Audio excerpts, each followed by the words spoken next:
You stupid bitch. Yeah, you're a stupid bitch. You stupid bitch. Yes. So, how are you? I'm Just in good. Jan. I'm good. I'm good, stupid bitch. How are you? I'm good too. Do you see my shirt? Yes, I can see your shirt. It's wonderful. I've worn mine a few times. I wore it to work the other week, actually. I love it. This is the first time I've worn it since then. So I wore it to work today as well. Oh, Casual Friday. is this our Don't trim episode? it. Be it. Don't trim it, be it, please. Rocky Horror. Rocky Horror Picture Show, please. Yes. And welcome everybody to this week's episode of Stupid Bitches Ha. Say What. The podcast about everything and nothing, but always with wine, and your hosts, Scally Collett No, I and say Skyly Collett. you need to fucking write it down for me. I never remember. Was I supposed And to say that? Sean Hipkins. And Sean Beano, Stupid Bitch Hipkins. And it's Pride Month Oh, it officially. Woo. is Pride Month. Of course it is. I've been seeing lots of stuff on Insta. Yes, go the guys. Mm-hmm. Um, Go the guys, plus. go the guys, please. Um, so yes, and this week it's true crime. My fave. True Crime And Australia. yes, we're going back to our heritage roots, if I, you I will. do love the Aussie ones. As sensational as the international ones can generally be, Yeah. I feel like Aussie's my fave. Yeah. It's nice. Although I was starting to get a bit not anxious or anything. I was getting like, what can I do? I feel like we've done them all. There's obviously so many. You've really got to go deep, I think. And I follow a few pages as well on Facebook and stuff that are dedicated just to missing Australians and, like Australian stories. So sometimes I come across some of those and put them on my list. Yeah. But yeah, sometimes it's a bit of a labor to try to find something that's Aussie enough to fill a podcast episode. And also good. Yeah. Like, you want a good one. Well, I like a good one, a nice Yeah. gory one. Yeah. But there And are, our reporting's not that great. Like historically, we might have like one article about a really, really full on yeah, murder, but then that's it. there's It's like no, it depends on where it happened. If it was too regional, you might get yeah, maybe two paragraphs on it. there's Don't get no any Reddit details. articles on them, and Yeah. Wikipedia is just a paragraph. You're like, thanks, guys. Yeah. But yes, but my one's a bit of a nasty one. You're gonna. Oh, I I was already am picturing you doing that scared. noise. Gross. Mine's actually not mine not is pretty full on too. It's quite yucky, but it's never going to be as yucky as the ones you do. You just like to make me like ick out. Be like, I do. I don't know if I'll be But able to sleep tonight. I don't know if I've heard this one on any other murder podcasts too. There's definitely been TV specials on it. Um, and I've wanted to do it for a while, but I just thought it was going to be too hard. But it Mm, was good. I found 3 articles on it that I just used as my source and sort of built mm. my notes based off that. But anyway, before we get into that, how has your week been, you stupid bitch? Don't you want to do what am I drinking first? You And what dumb are whore. and what, pray tell, are you drinking, you Well, stupid bitch? after all that, it's not very sensational. I'm just on the celts. I've got something very decent for our next episode, though. I Oh, think that very you'll good. be impressed with. But just on the cheeky little Smirnoff Seltz natural lime, they're quite hard to come by these days. Oh, Some places don't even sell them anymore what, because they've seltzers or the the Smirnoffs? Smirnoff ones. They've like replaced them with a different couple of Smirnoff brands, but I don't really like them as much as it. I mean, my original was the raspberry rose. Did you ever try that? That was one of I the don't think first so. ones, and it's hard to even explain the taste. It's just like a very very light sweetness. Um, hard to explain. Well, do you remember that rose cordial? Yes, I do. I This is don't like, and remember it being it's great really, though. oh, I think I quite liked it, but it's like digging into the archives of my childhood. Yeah, now that you It was like a say it, special. a special cordial. I feel like it was one of the ones that we begged and begged and begged mum to get us like weeks and weeks and weeks, and it was really expensive because it was a niche one. And then she got it, and Yes. we were all like, "Ew, we don't like this." Can you get us the green? What was the green one? Lime One Kool-Aid. cooler. Yeah, that was the Like, best. get us cooler. Get us the lime cooler. We like Yeah. that one. We don't like this crap. And Dad'd be like, "I'll fucking drink it then." Jesus, But can't let Dad, it it's go to Raz. waste. Have you seen, I think I tagged you in it too. Yes, we're going to go halves. So new seltzers that have collagen in them. Oh yes, yes, we'll totally do that. That sounds like a great plan. Get drunk Um, and good skin. but yeah, I'm just drinking just to take a little seltzer to start the evening. And what pray tell are you drinking, you stupid bitch, Shombino? Well, Mama is back on the reds, and I'm Oh, drinking a Di Bortoli Legacy Cab Merlot, please. from the BWS Plus. I think it must be 1928, four generations. It doesn't even, oh yes, 2022 vintage release. I don't even know how they can call it a vintage. I know Mm. it's like batch, but Southeastern Australia. It's nice. It's nice to get a red wine past my lips again. Does vintage mean something different though when you talk about it in the sense of wine, Not in as wine. I opposed mean, to like in general, vintage? vintage is like now probably the 90s. Can you believe? Yeah, totes. We're so fucking old. I know. Yes, we are so fucking old. But it's nice. I'm enjoying my red because it is a bit chilly It tonight too, the is cold snap. absolutely freezing in my house. I have a blanket over my lap and I didn't have time to Oh, have a shower. And Tyler said, put some socks on. I'm like, I can't put socks on dirty feet. look what I've got Um, on. Me Uggs oh, you got some Uggs. I'm not a massive Ugg fan. I and don't like the leggings. hard bottoms. I do not like a hard No, bottom.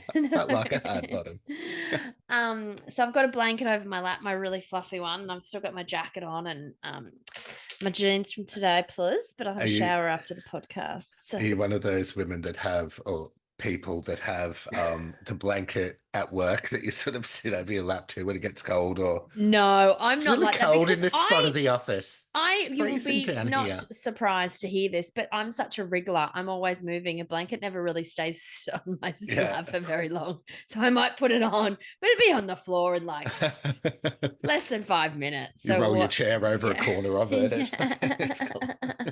That's exactly what would happen. Yeah. So Well, how's your week been yeah, besides look, chilly? week has been good. My husband's very sick. He's pretty Oh, is he much had the still crook? flu for about 4 or 5 weeks. Yeah. Um, And so you've he's been a little bit survived. crook this week. Yeah, I think his has developed into an infection. So he's on a bunch of antibiotics, and they've given him like an inhaler thing. They thought he had asthma Mm. for a bit, but he doesn't have asthma. How's Um, the snores of a night? look, he's a pretty decent snorer on a regular occasion. So I always wear earplugs every night anyway, so I Yeah. haven't really noticed. Um, but the thing that I wanted to talk about tonight, and I started telling you yesterday, I was like, you know what? I'm going to save that. I'm going to save that for the Yeah. podcast. So recently I've started getting into buying cookbooks again. So one of the girls at work, she surprised me. We were talking about it. It's actually an English chick who's on Instagram, who's really popular. And we were talking about cookbooks that we like off Instagram. And I said, I went to get it and I went on Amazon because it's not available in Australia yet. And it was about like 40, $50. We were talking about it. I come in a couple of days later and it's waiting for me on my desk. And she'd brought it for me off Amazon. She was like, oh, I only got it because I was getting myself one and blah, blah, blah, blah, blah. So that Bless. started this whole thing where we've just been buying cookbooks for each other. And so I tried when I'm doing my meal planning, I try and plan out a few meals. Anyway, I've been following this chick, and I think I told you about it ages ago. It's like $10 meals. Oh, yeah. And I meant to read her background. So forgive me because there will be people who listen to this who know exactly who I'm talking about. But I think she's got like 4 or 5 kids. She's a single mom, and she Works two was jobs, loves her kids, struggling. but never stops. Exactly. She was struggling, to feed all these children, and they're growing children, and she's got teens and whatever. So she started doing these $10 meals and sharing them all on Facebook, and it blew up. So she's got like 2 pages now, huge amount of followers. Oh, wow. And I've been following her for a little while, and there's some really, really good things that you can get. So she brought a cookbook out. And again, it's quite recent. It's all over, like she's all over Instagram. She's on all the morning talk shows and stuff like that about how she can make all these meals for $10 and blah, blah, blah. Anyway, so I brought this cookbook and then I found out that she actually lives in Capalaba. Shut up. I know, because she was posting something on Facebook the other day and she tagged her local Audi and it was Audi Capalaba. And I was like, get fucked. What's she doing at Audi Capalaba? Thinking maybe she was just doing like a travel campaign or something like that and she just happened to be there. Do But you then know I a looked name? through You don't know a name. Chelsea Goodwin. Oh, okay. Yeah. So, and then I found out that she actually does fucking Capalaba. I was like, go Capalaba, girl, you know, making it big in the hood with the recipe books and cooking. But we actually made a meal out of the book for the first time on Thursday night. And she does lots of things. So what she does, her whole thing is that she'll give you a weekly planner and she'll make a couple of dishes that you can spread across 3 or 4 meals. So like she does this thing where Nice. you do a whole thing of bulk meatballs and she makes a soup out of it and she makes meatball subs and she Love makes that. spaghetti. Yeah. So the one that and she does this other one which looks amazing. I'm going to try that next, where she does 2 double roast chickens and then she makes this gravy. So she obviously does a roast chicken with roast veg. Yeah. And she makes this gravy and apparently it tastes exactly like KFC. Like it's going off on the Ooh. sites. They're all saying it's the best gravy they've ever tasted. And you love your KFC I gravy. do love my KFC gravy. That is a huge thing for me. So we didn't make that. We made the slow cooker pork, and we do pork from time to time, make rolls and bowls and whatever we do, wraps. But this one had a can of pineapples in it, like, you know, like your canned Oh, yeah. pineapple Like sweet and pieces. sour. Yeah. Yeah, but it was made with barbecue sauce, and I think there's a bit of soy. Tyler ended up doing it anyway because he was home yesterday and I was working. So he made it, and I tell you what, it's probably. Do you ever make slow cooked pork? We don't have a slow cooker. We Oh, just do don't you have not? You the can't fit it, can you? bench But surely space. you could do it in your Thermomix, couldn't you? Doesn't it slow cook stuff? Maybe. I I don't thought it know. did. I thought the whole point of the Thermomix was that it did everything. Well, it can do everything except be an oven, basically. But can't it cook shit in it? Like you can't or maybe a stovetop. You can cook shit, but like risottos and fucking stuff like that. You can make butter chicken, but you don't put that in the oven. Yeah, well, you don't need to put a slow cooker But in you the can't oven, do even it just cooks itself. you probably could do it in the Thermomix, you're right. Yeah, I think you can. Anyway, yeah, I'm sure because I always hear people saying stuff like, is this okay for the Thermomix? Like, you know, what settings and what measurements and shit should I use if I make it in the Thermomix, not the slow cooker? Anyway, I digress. So we made it. And because I was really fascinated when I saw it, I thought, well, that sounds like a really nice slow pork with just chunks of pineapple and their juice. And you put the juice in, of course, as well Yeah. in it. And I tell you what, it was fucking delicious. Send me the recipe. We've got a tin of pineapple I need to use. I will. But we made, so what we had, so last night, so the recipe called for baked sweet potatoes. So you bake your sweet potatoes and then put it on top and then put a coleslaw mayo Yeah. mixture on top. See, I can't bake the sweet potatoes in the Thermomix. Yeah, But I we have could an do them in oven. your oven. Dummy. But we had a couple of potatoes and we had one sweet potato. So we made one big sweet potato and then one big potato, and we Yeah. did half and half, and then did the coleslaw mix and the pork, and it was so good. And then I had the leftovers for lunch today, and it was insane. It was so good. And then we just had burgers tonight as well. With And the now with the pork. I with love the that. pork. Yeah. So we had burgers again with the coleslaw mixture. I had it for lunch. Tyler had it for lunch. We had it for dinner. And now there's just a tiny little bit left that either Tyler will pick out over the course of the evening, or it will go to the dog eventually. And he'll be like, pineapple, yummy. Delicious. Oh, very good. But super simple recipe too. So I'm going to send it to you, because you know what you could do as well. You could just put it in a pot in the oven. I'm sure the Thermomix will do it. Yeah. But if you've just got a pot with a lid, you could just bake it. What is it like? You put a lump of pork in. It's supposed to be shoulder, but we couldn't get a shoulder at Audi when we were there on the weekend. So I think we used just the loin, I think. Yeah. See, because you got the blade, and the blade has to turn in Thermomix, but they would just pull the pork apart anyway for you. Well, there you go. Yeah. Yeah. Yeah. Oh, very good. Well, we had beef stroganoff tonight and last night in our meal plan. Mm-hmm. Do you like a beef strog? I love a beef. It's one of my favorites, but I haven't made it in ages, and I need to put it on. I bet Remember you a could little slow note for cook myself. that. Put it on the menu plan, please. Well, one of my tricks that I do, because it's quite a not a really appetizing looking meal, I guess, in the Mm. color thing. So Yeah, I would agree with that. I always chuck a capsicum in there as well, just to give it a bit of color, which is appropriate for Pride Ooh, Month. red It's or nice. green? Either. Mm. And fry it up, and it's nice. See, I love capsicum in most things, but there's some things I say no. I say Yeah. no to.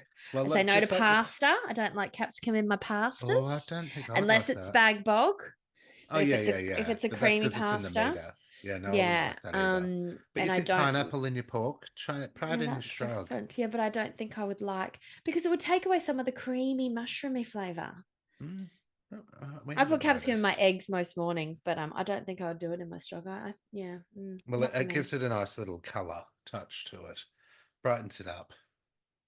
That's my trick. Oh, fabulous. Well, sure. How's your week been, stupid bitch? Well, first one's a quick one. So I was at the gym this week. I went after I just heard your You husband's gym junkie. I just heard your husband's cough or sneeze or Yeah. something, bless No, that him. was a big cough. That was a big. Um and so I went after work on Wednesday just do a little cardio sesh. And in the locker room, and I want to know your opinion on this.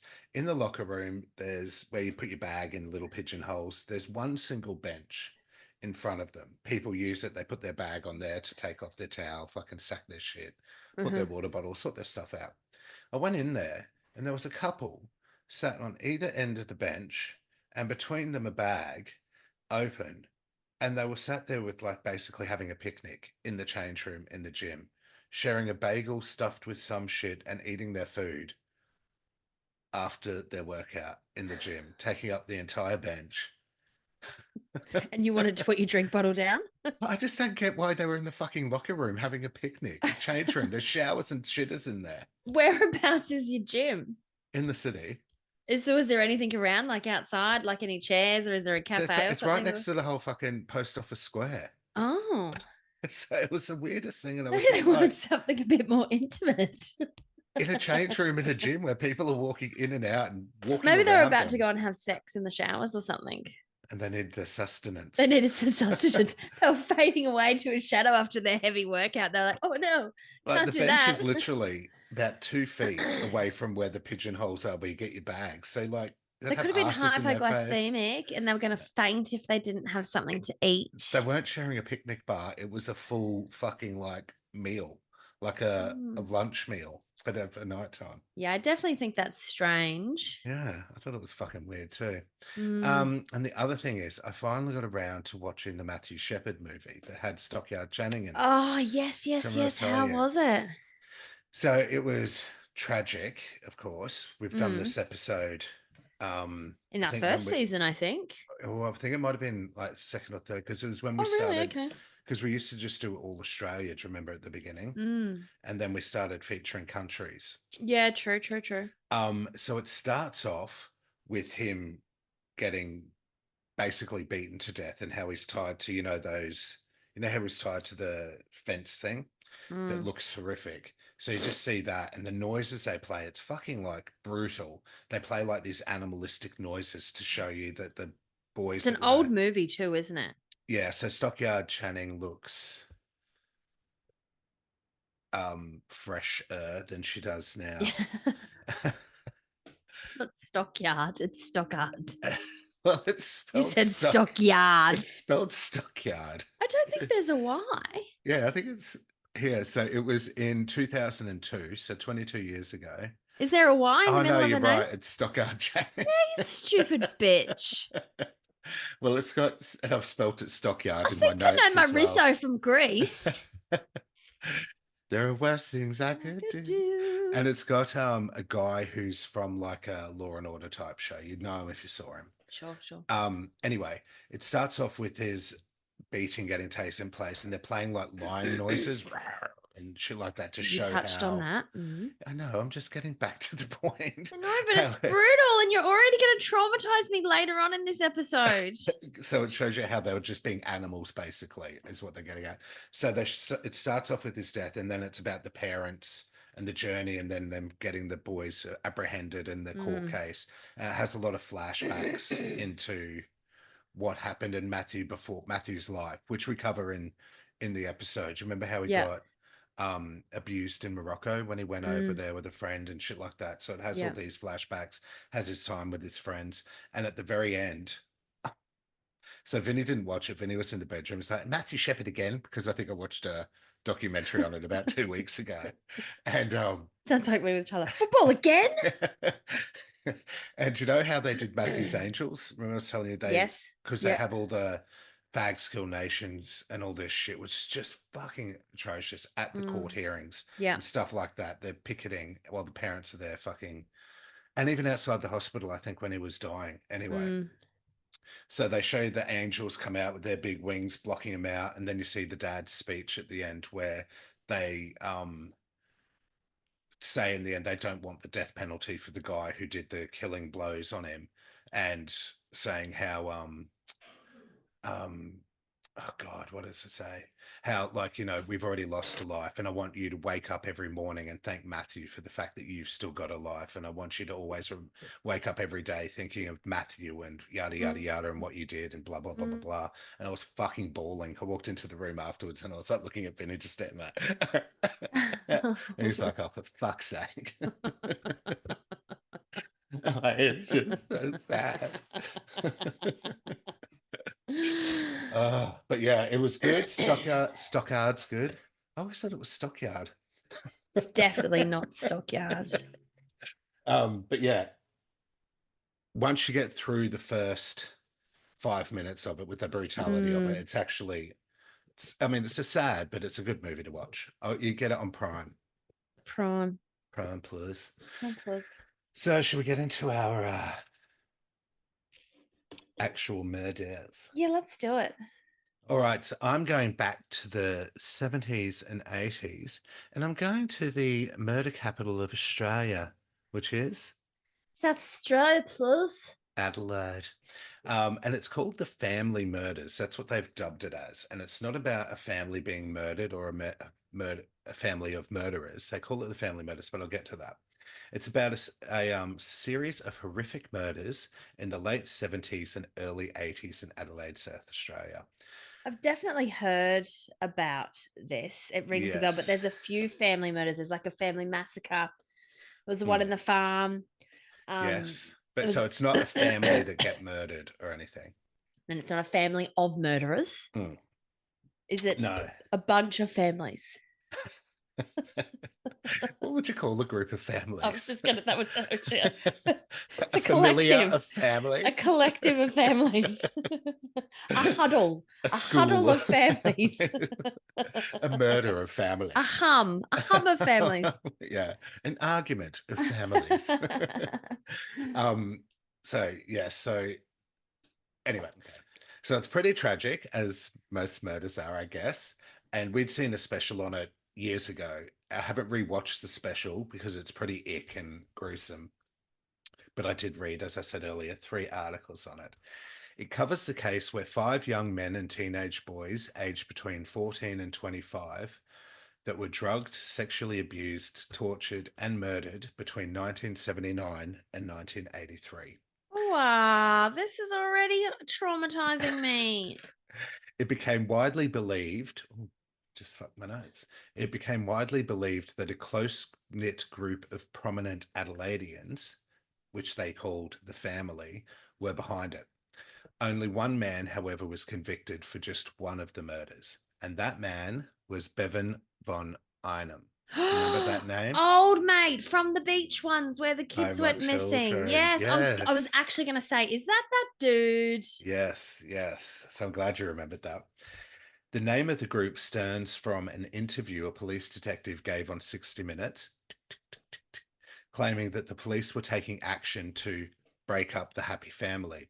It's also believed this group is actually involved in the kidnapping and sexual abuse of approximately 150 teenage boys and young men. So Jesus, it baby, sounds like a don't listen to this one.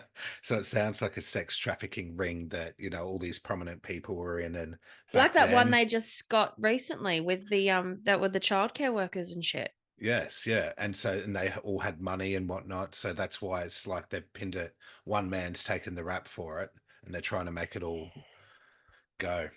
silent. So, although there are in excess of 150 youths and young men who were drugged and raped, often by multiple men, this case focuses on the 5 young men who didn't come home. 5 young men who were drugged, viciously raped, and tortured, kept captive for up to 5 weeks, horrifically mutilated, and ultimately murdered. It is believed that there were up to 12 people involved in this family, where it is suspected that several of them were high-profile Australians involved in the kidnappings. The suspects and people they collude with were all linked to their fancy in the suspects and people they colluded with were all linked through their fancy in actively, and this in quotes, actively having sought out young males for sex, which often included drugging and raping their victims.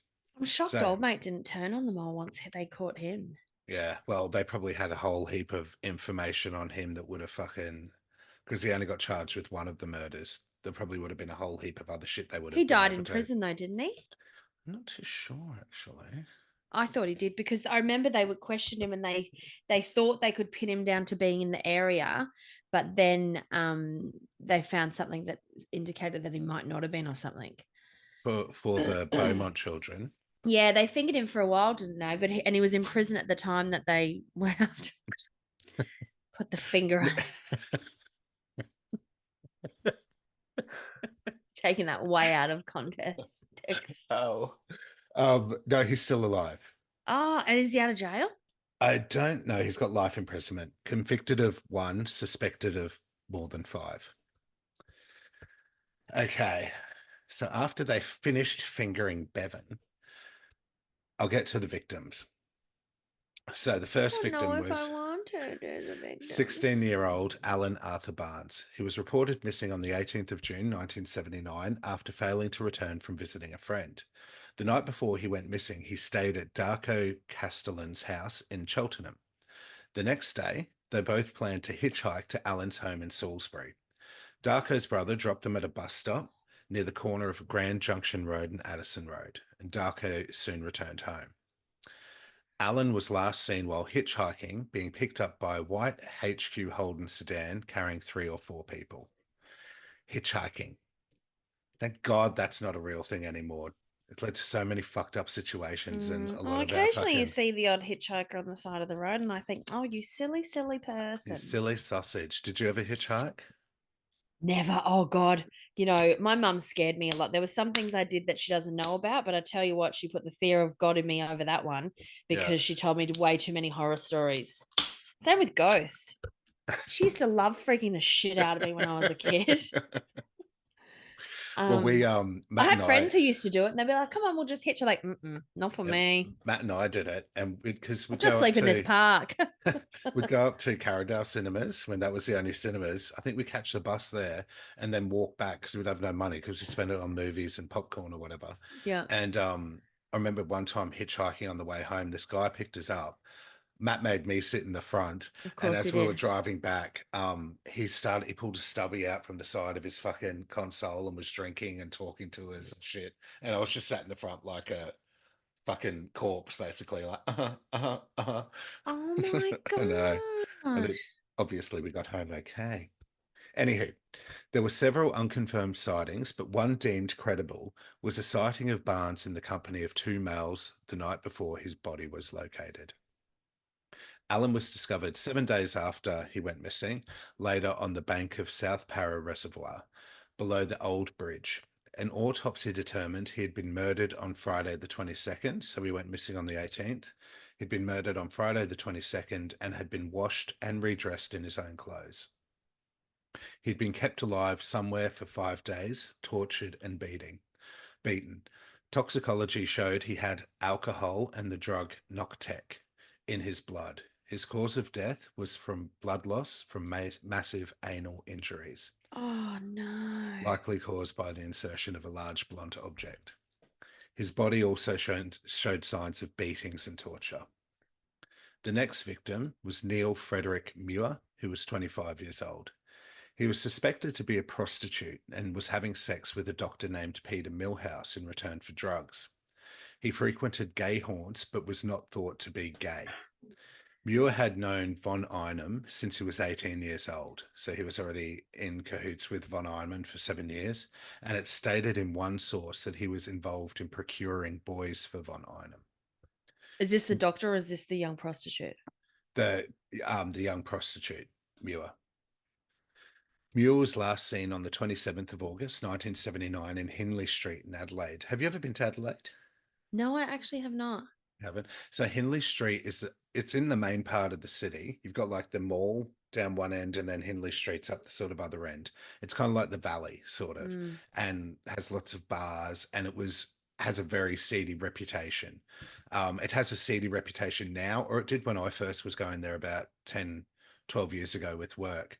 So you could imagine what it was like in 1979, like the same reputation the valley would have had in Brisbane.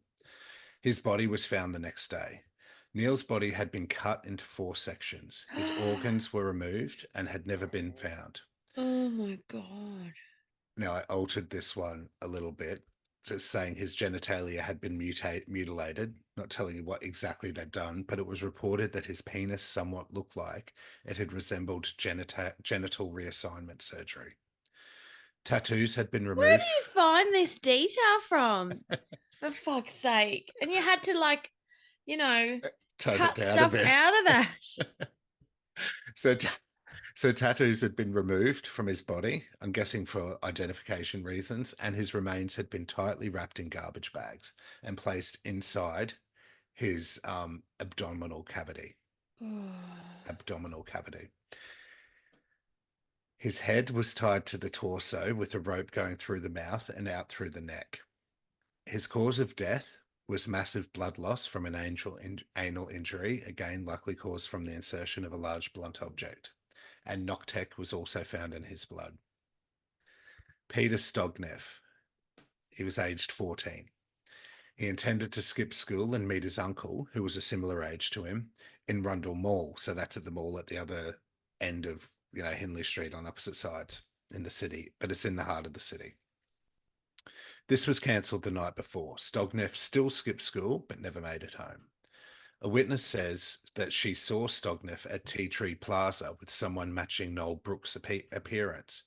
Noel Brook, who lived in the same suburb as Stogneff, was a transvestite and a long-term friend of von Eyman, but this was never actually confirmed. Peter was murdered in August 1981. However, his skeletal remains weren't found until 1982 by a local farmer at Middle Beach, 50 kilometres north of Adelaide. I read the two of the articles. One said they were found in July, one said they were found in October. So I'm just saying 1982. Stogneff's body had been cut into 3 pieces in a similar fashion to Muir, and little more could be determined as the remains had been accidentally burnt by the farmer while he was clearing his property off of scrub. The farmer returned home and called the police the next day. 18-year-old Mark Andrew Langley went missing in the early morning hours on the 28th of February 1982 after leaving a party with 2 of his friends, a male and a female. Apparently, in the drive, he got into a bit of an argument with the male friend, and Langley got out the car and walked away while his friends drove off. They did, however, return shortly after to go back and get him, but he was nowhere to be seen. His body was found in scrub in Piccadilly on the 8th of March, 1982, but it was determined he likely died. It was determined he likely died within 24 to 48 hours of his abduction.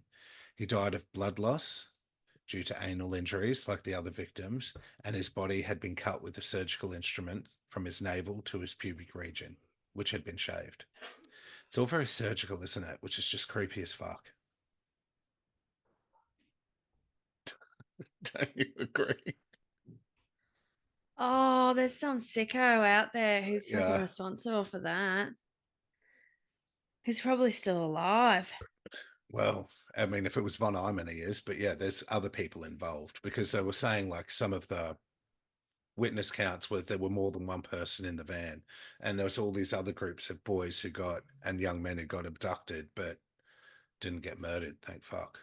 Oh, if you were the coppers on that case, wouldn't you just like fuck that dude up though to try to get information out of him? Wouldn't you just be tempted to torture him yourself? Well, that's the problem. I think what it alludes to is they probably had some of that information, but they were big men. Maybe there was some people in the involved Maybe it that were got in the hushed up and for some of money them and might have been stuff. police and whatnot, So a part of his small bowel had been removed, and it is believed evidence of the object that had been inserted into his anus had been left behind, and the perpetrator says had retrieved it. His body had been washed and redressed, and a sedative hypnotic drug called Mandrax, which was popular in the 1970s disco scene, was found in his blood. Our final victim was 15-year-old Richard Dallas Kelvin. Kelvin was the son of a popular local news presenter and had gone missing on the 5th of June, 1983. So after saying like that, what person do you think, how Bevan von Eyman only got charged with one murder and the others didn't, even though they all seemed completely linked? Which one do you reckon he was charged with? Oh, the news guys one. Yeah. At about 6 p.m. on that Sunday afternoon, Richard walked his friend to the bus stop not far from his home. He had school the next day. He had dinner waiting for him, and he had planned to go when he got back home to call his girlfriend. He never made it home. His body was found in scrub in Kirschbrook the following month since his disappearance on the 24th of July, but it is believed he to have died a fortnight prior to his body being found. His cause of death was blood loss due to an anal injury, likely caused by the insertion of a largely blunt object. He had been held captive and tortured for around 5 weeks, and there was evidence that his hair had been cut whilst he was in captivity. They found 5 drugs in his system: Mandrax, Noctec, plus also Rohypnol, Valium, and Amatil. So this was in 1983, so they probably had access to more drugs. And again, do you remember that guy the prostitute was seeing that guy who was the doctor and getting access to drugs that way? A witness reported hearing some shouting, male and female voices, followed by a car with a loud muffler speed off.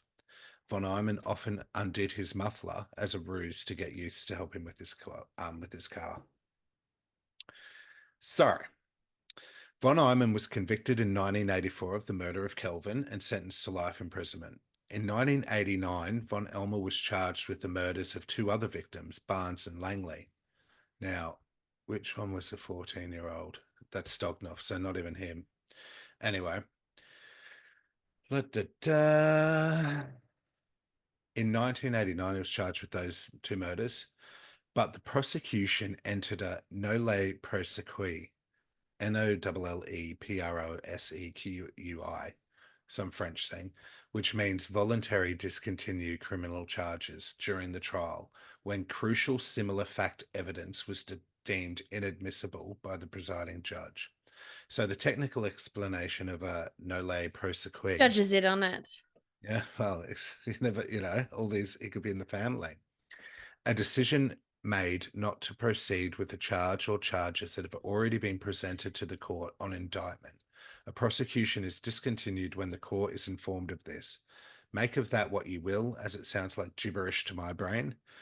Does it mean that because they'd presented that evidence in the previous conviction that they weren't allowed to represent it? And charge him again or try and... Well, I mean, it was evidence used to convict the first murder, so then they couldn't reuse that evidence because it was already used. And maybe it was subjected to a little bit of, if they didn't like what was I trying to say then? If they didn't convict him or pursue those murders back then and they used that. That's how you say it, pursue. It's pursue. It's pursue. Pursue. Stockyard. My house. Because someone else, they convicted him of one crime. How could they use it for different murders? Yes. But, because it's one murder. If it's the same evidence, it's linking them to multiple crimes. Well, I think that's where it becomes questionable, right? Because it was a different time, a different place, a different person. It's annoying though, isn't it? Yeah. But the evidence, if it's still pointing to him anyway. Not sure why they entered it, but you've probably just explained that. I couldn't find shit about that and how they were able to get away with it, but you've probably just explained that. So thank you. Oh, that's my guess. But I don't know if that's accurate. That's just my stab. Goes when you read that type of jargon to me, like God, imagine being a lawyer. stuff. Blow my Ick. brains out, plus. No. It just sounds like waffle in my head. I'm like, I even typed in to Google Nole Prosecui, which I had to get them to, what do you call it when it tells you how to enunciate the word? Sure. Pronunciation. You know how they break it down into the syllables that phonetic, how they tell you how to say it phonetically. Why are you I had to asking me if Google you're just that. going to answer your own questions, you stupid bitch? I forgot what the word was. Um, I had to do that, and then I entered it in. What's Nole Prosecui for dummies? So it could just spell it out to me in normal fucking language. And still it couldn't help you. Didn't help me. So von Einem was also one of the last people seen with the fourth victim, Muir, following his abduction. Apart from von Einem, 3 other core members are thought to be directly involved in the murders. Suspect 1, an eastern suburbs businessman, is believed to have been with von Einem when Kelvin was abducted. The others are Suspect 2, a former male prostitute and close friend of von Einem, known as Mr. B. So not And the transvestite one. um, no, I was going to say, didn't the transvestite die? But that was in He was Snowtown seen Murders. talking to the young kid, wasn't he? The second Yes. victim.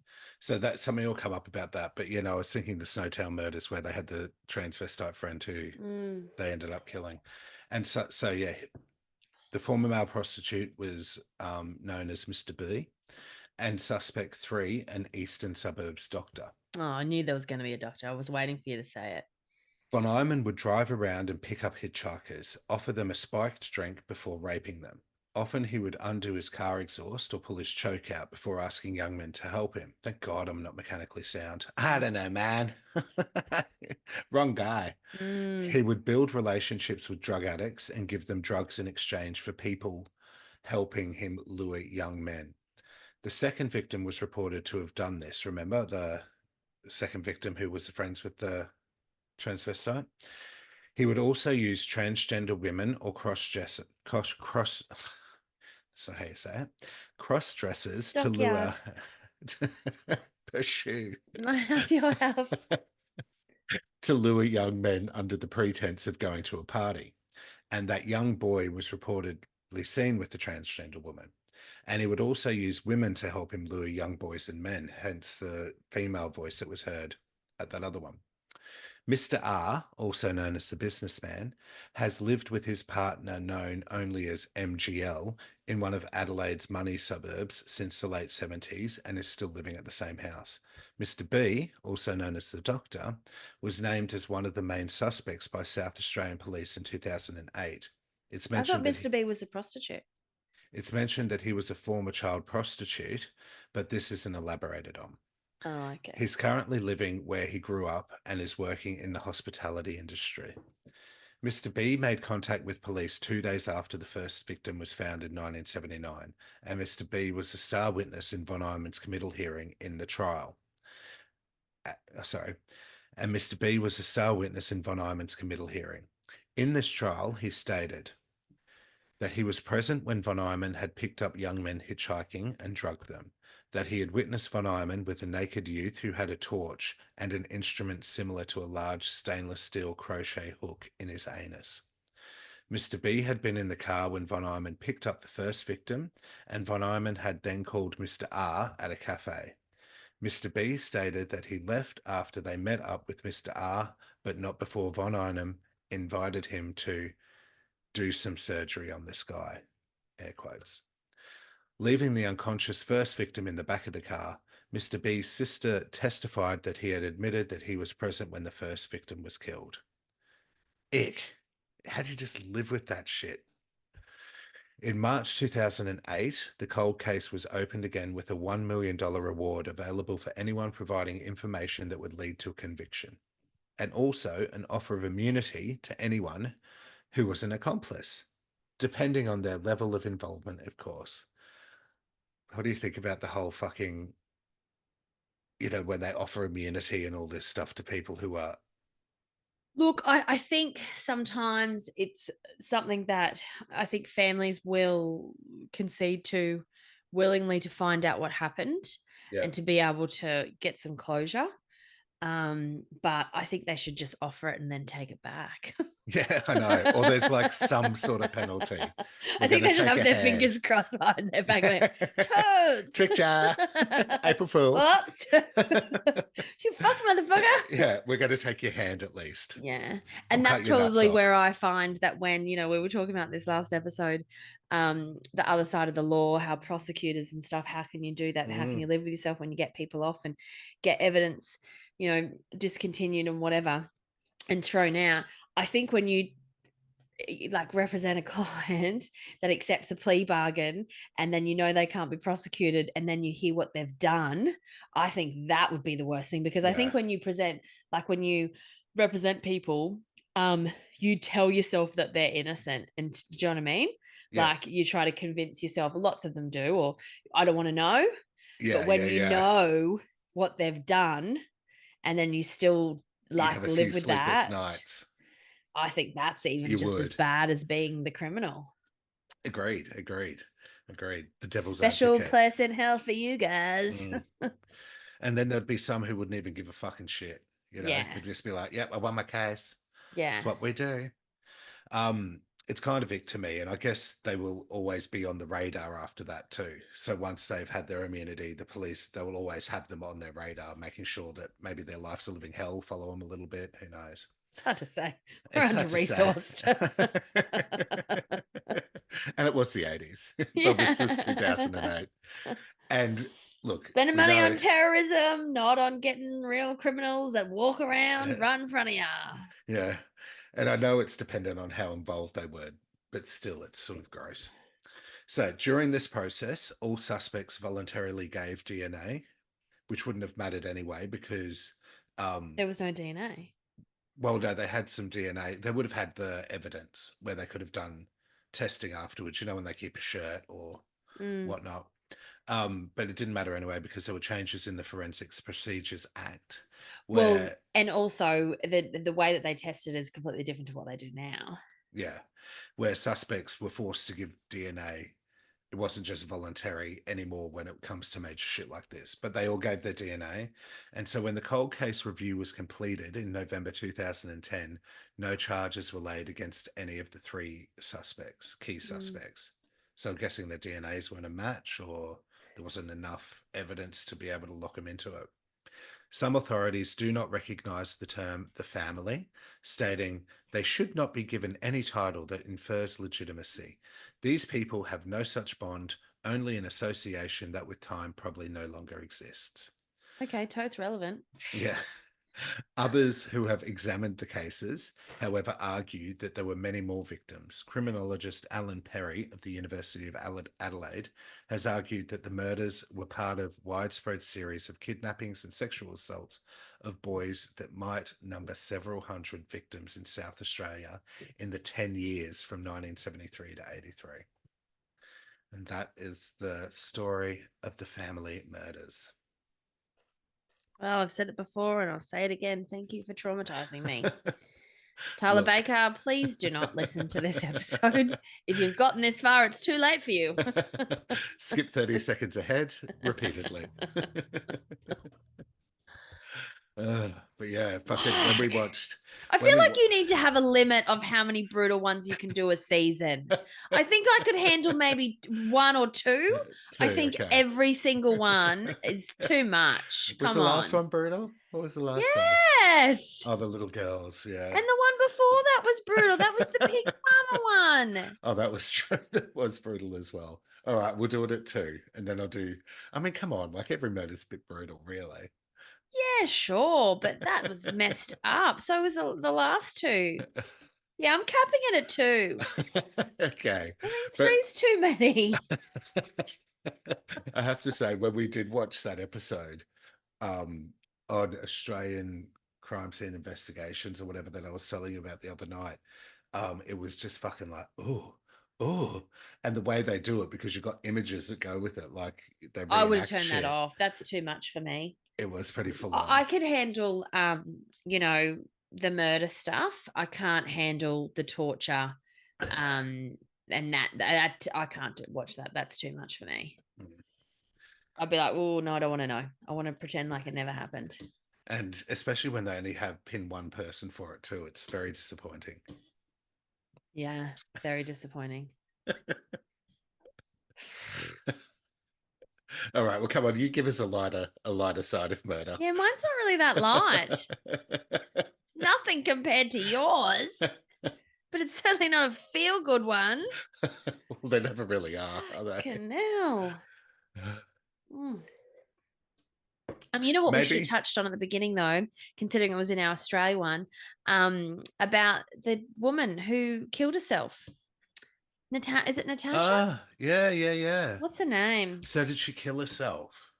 Well, I they was had wondering all the warnings, where they come up and say at the end of the story, if someone is struggling with mental yes, health, because it was um, funny because they found her body in the golf course and they weren't treating us as as suspicious, and I was suspicious. like, Well, that usually that's means, semi-suspicious, isn't it? I mean, A golf death. course.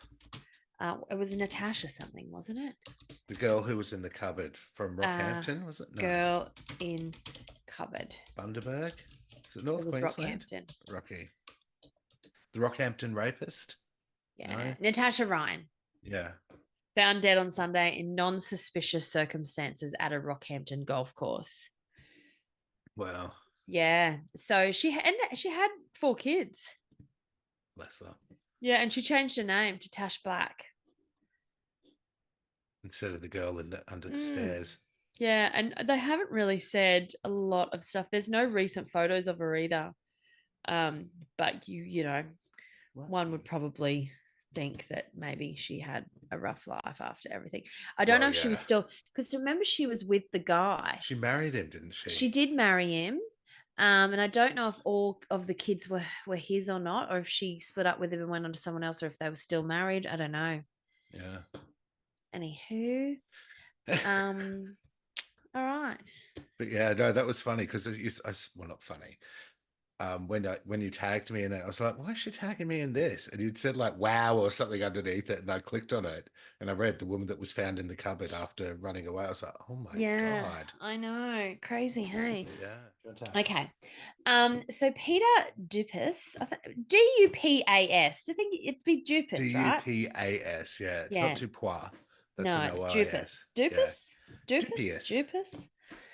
Peter Dupas is an Dupas, Australian Dupas. It's an Australian convicted serial killer and rapist whose heinous crimes have left their mark in Australian history. Okay. Dupas is infamous for his brutal murders and sexual assaults, primarily committed in Victoria. His Okay. criminal activities have earned him the title of one of Australia's most notorious criminals. Now, I had not heard of him before this. I'm struggling to I feel place it like at we this should stage. have heard of him because it happened in the late 90s. Well, The murders did. well, when you get through it, I'll be able to sort of go, oh yes, but at the moment, I can't place it. Yeah. It'll be interesting to see if any of this does trigger a memory for you, but I don't remember it. He has a very significant criminal history, including serious sexual and violent offences, with his violent criminal history spanning more than 3 decades. And with every release from prison, he has been known to commit further crimes against women with increasing levels of violence. But we This keep one's letting going him to kill out. ya. Letting It him just out. goes like this. Peter Dupas was born on July 6, 1953 in Sydney, New South Wales, Australia. From a young age, he exhibited troubling antisocial behaviours. His childhood and teenage years were marked by numerous run-ins with the law, indicating a pattern of escalating criminal conduct. These early incidents laid the groundwork for what would become a life filled with violence and terror. Dupas' descent into violent criminality began at a shockingly young age. In 1968, at just 15 years old, he committed his first known sexual assault. This initial crime was only the beginning of a long and disturbing series of offences. Over the years, Dupas was convicted multiple times for various sexual offences, each conviction leading to prison sentences that seemed to do little to curb his violent tendencies. Instead, his criminal activities grew more severe and more calculated. His sexual assaults were not isolated incidents, but part of a recurring cycle of violence. Each offence was a prelude to more violent and horrific acts, highlighting a dangerous escalation in his behaviour. Despite serving time in prison, quite a bit of time, Mm. Dupas continued to reoffend, demonstrating a persistent and unyielding threat to society. Peter Dupas is convicted of at least 3 murders, though it is widely believed that he may be responsible for more. The I'd known say he murders, was, yeah. yeah, and I'll talk about possible suspects as well at the end. The known murders he committed are marked by extreme brutality and a chilling lack of remorse. On October 3rd, 1968, at the age of 15, Dupas visited his next door neighbor, requesting to borrow a knife for the purpose of peeling vegetables. Oh, ick. Dupas was apprehended after he stabbed the woman in the face, neck, and hand as she attempted to fight off his attack. The woman he borrowed the knife off. Yeah, his neighbor. He later told police he could not help himself and he did not know why he began to attack the woman. He was placed on 18 months probation and admitted to the Larundel Psychiatric Hospital for evaluation. He was released after 2 weeks and treated as an outpatient. Oh my Now, God. this little fucking 15-year-old stabbing someone 3 times. 2 Well, it weeks. just says where he stabbed. It doesn't say if it was only 3 times, but he stabbed her in the face, neck, and hand. So it could have been multiple stabs as well. Yeah. Because you'll see how it escalates as it And goes 2 on. weeks, all he had was his treatment. Yeah. But it was When was that? 1968. There would have been like no funding.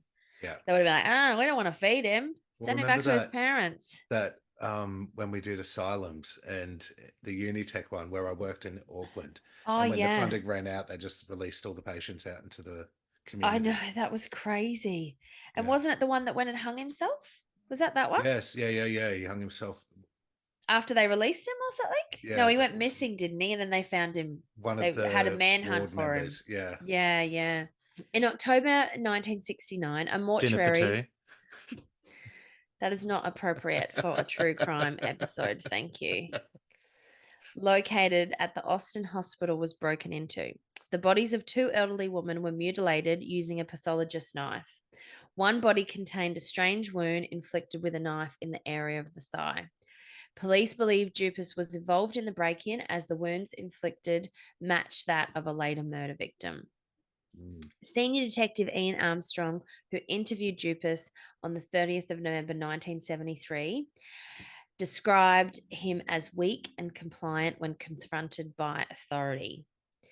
He stood out. Really, when it comes to people that can do something to him. So he goes on to say, he stood out. To me, the guy was just pure evil. So at this stage, he was 16. God. His attack, this is the police officer continuing. His attacks were all carefully planned and he showed no remorse.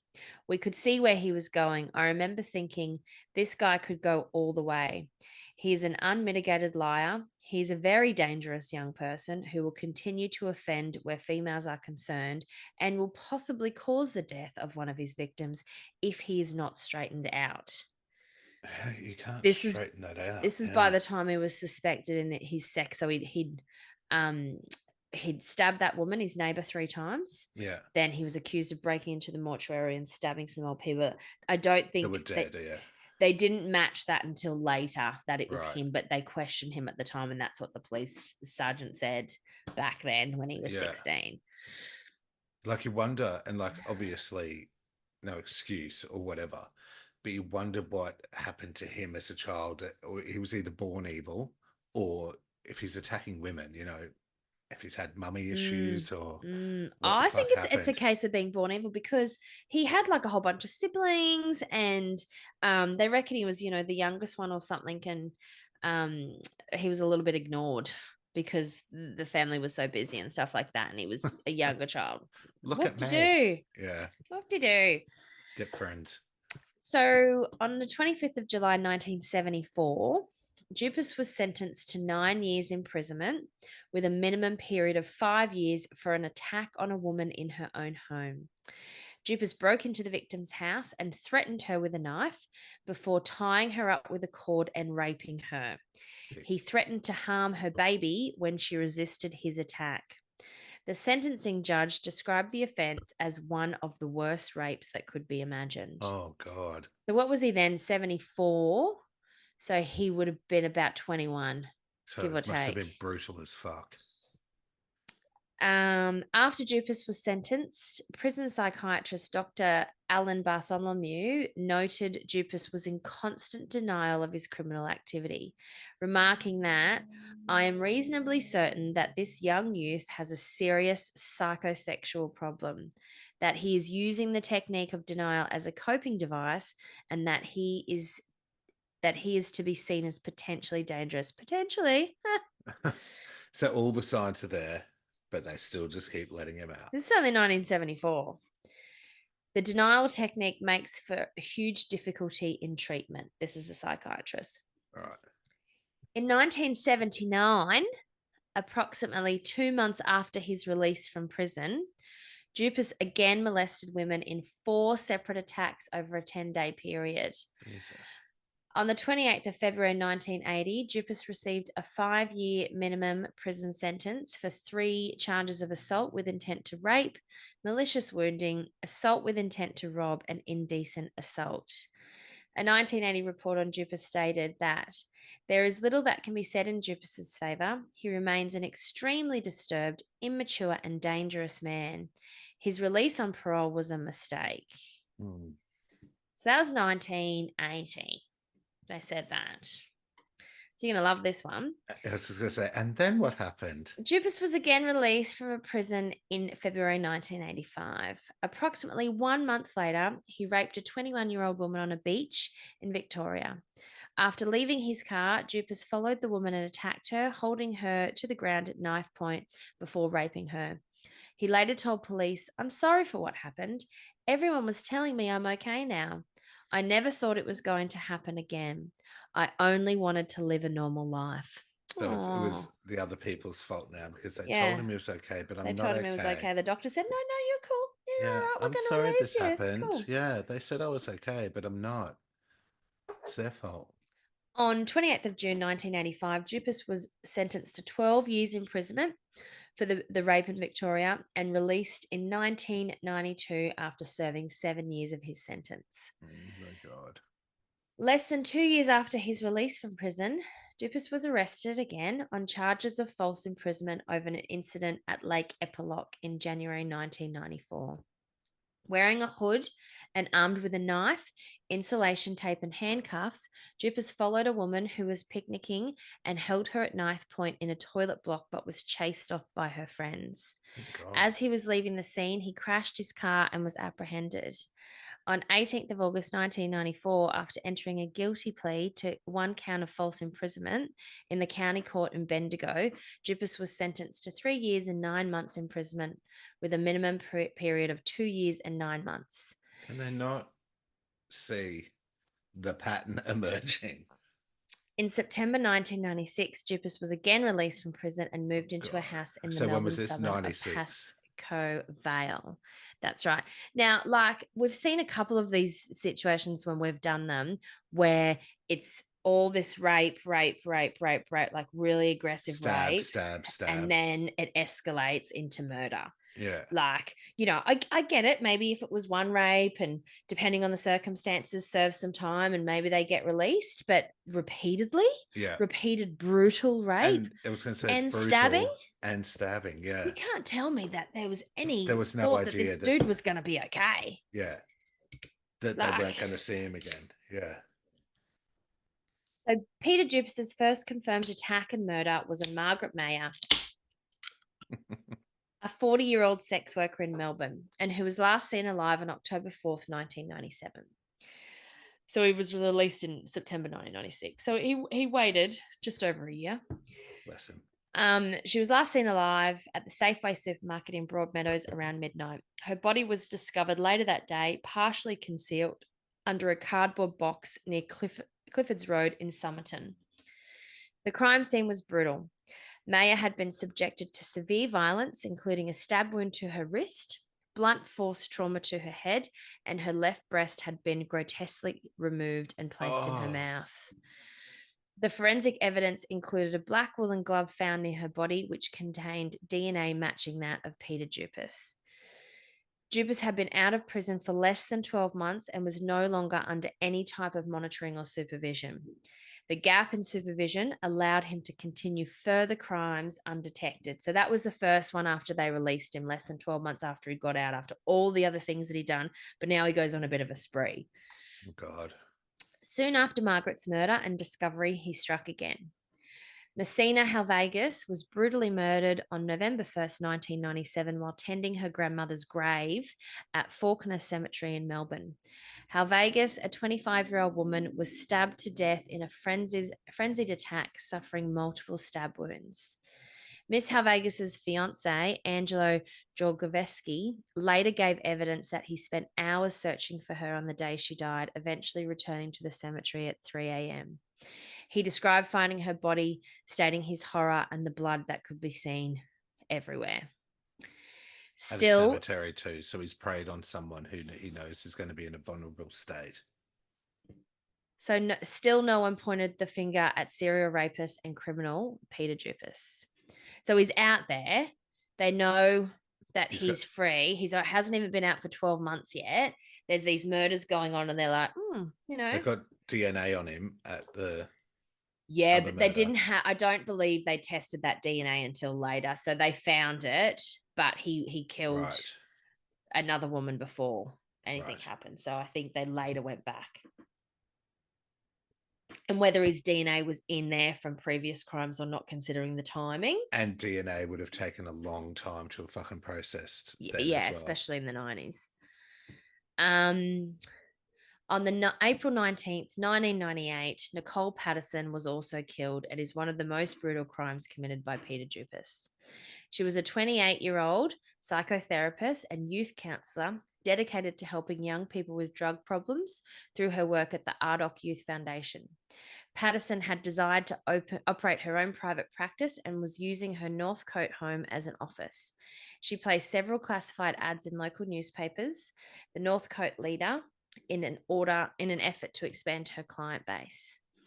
On the morning of her murder, neighbours reported hearing screams from Nicole's house between 9 and 9:30 a.m. Her boyfriend became concerned when he couldn't reach her later that day. A friend who had arrived at Nicole's house for a dinner engagement found her body in the front room. Nicole had been stabbed 27 times, her body partially undressed, and her breasts had been removed. God, imagine walking into that. As a friend. Yeah. The attack was extremely violent, and she had put up a strong resistance, indicated by defensive wounds on her hands. Small pieces of yellow PVC tape were attached to her body, and both of her breasts had been removed using a sharp knife. Her handbag and driver's license were stolen during the attack. Dupas had meticulously cleaned the crime scene and taken Nicole's purse and other personal items. But crucial evidence, including her appointment diary, led investigators to him. The murder weapon and Patterson's breasts have never been recovered. Oh, the breasts never. Oh, God. Or the murder weapon. Police investigations of the crime scene revealed Patterson had a 9 a.m. appointment with a new client by the name of Malcolm, as noted in her personal diary, alongside a mobile telephone number. The number was traced to an Indian student studying at La Trobe University named Harry. Police learned Dupas had approached Harry with an offer of labouring work. On the 22nd of April 1999, police arrested Dupas at midday at the Excelsior Hotel in Thomastown and charged him with the murder of Patterson later the same day. Telephone records revealed Dupas had made 3 prior telephone calls to Patterson to arrange a counselling session to treat depression and a gambling addiction. The first from a public telephone booth approximately 6 weeks before her murder. Over the course of the next 6 weeks, he made calls to Patterson in an attempt to establish her vulnerability. Dupas later told police he cancelled his appointment with Patterson after being told by her his problem was something he was able to work through of his own accord. God. Police also noticed scratches on his face and hands consistent with a recent struggle. Dupas claimed the scratches had occurred when he was working in his backyard shed and a piece of wood hit him while using a lathe. Lathe, I think, is a like a Skye type thing. You sure about that? You're just making that up because it sounds like Skye. the things with the hook on it. Dupas did not own a lathe. However, He later changed his story to the effect that the injuries were sustained while working in the shed and walking by a protruding piece of wood. Enlighten us. What's a lathe? Did you see? I just Googled it. Yeah, I could tell. I know when you're Googling. It's nothing as what I suggested it was. I knew you were bullshitting. I called you out straight up. I was like, I don't know if I you was don't bullshitting. I was just like, I know. thought maybe it's like a piece of machinery. Cool. It has a headstock, a spindle, a tool rest, a tailstock quill, a tailstock, and a lathe bed, Mm. and a tool rest banjo. Well, now I know what a lathe is. Thank you for that. I would have Googled that while I was doing my research if it was my case. So I could have explained. May have missed the bit about the lathe. A police search of Dupas's home revealed blood-stained clothing, PVC tape similar to that located at the crime scene, a ski mask, newspaper clippings detailing Patterson's murder, and also a paper containing her advertisement for psychotherapy services. Sorry, hang on. Nicole Patterson's death left a significant impact on her community and highlighted the dangers faced by those working to help others in vulnerable situations. Her commitment to her work and her tragic end are remembered by those who knew her and continue to serve as a reminder of the importance of addressing and preventing violence against women. What year was this again? That was 98, 90, I think. 97, 98. 99. 99. Yeah. Dinner for four. Psychologists and criminologists studying Dupas have noted his lack of remorse and high risk of reoffending. He's a psychopath, yeah. His behavior fits the profile of a sadistic psychopath, driven by a compulsion to inflict pain and exert control over his victims. The psychological profile has been crucial in understanding the motivations behind his crimes and the persistent threat he posed. Peter Dupas has spent most of his adult life behind bars. Well, he was, in his 30s. In and out, yeah. When he got put in there for the murders, with multiple life sentences ensuring he remains incarcerated. Despite his imprisonment, the impact of his crimes continue to resonate. Investigations into other unsolved cases have considered Dupas as a suspect, as authorities believe he may be responsible for additional murders that remain unsolved. Okay, so let's talk about the other suspected victims. Helen McMahon was a 47-year-old woman found beaten to death on Rye Beach on the 13th of February 1985. She was sunbathing topless on the beach when she was attacked. Her body was discovered naked and covered by her beach towel. The location of the murder was near the location where Dupas had earlier raped a 21-year-old woman at a beach in Balgowrie, for which he was convicted and served a term of imprisonment. It was originally thought that Dupas was in prison at the time of McMahon's murder and was not released until 2 weeks later. However, investigators learned that Dupas was on pre-release leave from prison and living in the Rye area when McMahon was killed. Police believe McMahon may have been Dupas's first murder victim, although her murder officially remains unsolved. Who was that? That was Helen McMahon. Yes, for the same beach where he'd been convicted of raping someone and he was out on pre-release parole. Why would you give this dude pre-release? Yeah, I know. What were they thinking? So Renita Brunton, Dupas is suspected in the murder of 31-year-old Brunton in the kitchen of her secondhand clothing store at a mall in Sunbury, Victoria on the 5th of November 1993. Investigators found that Brunton had been stabbed 106 times. Fucking hell, that's a spree, isn't it? Her murder also remains unsolved.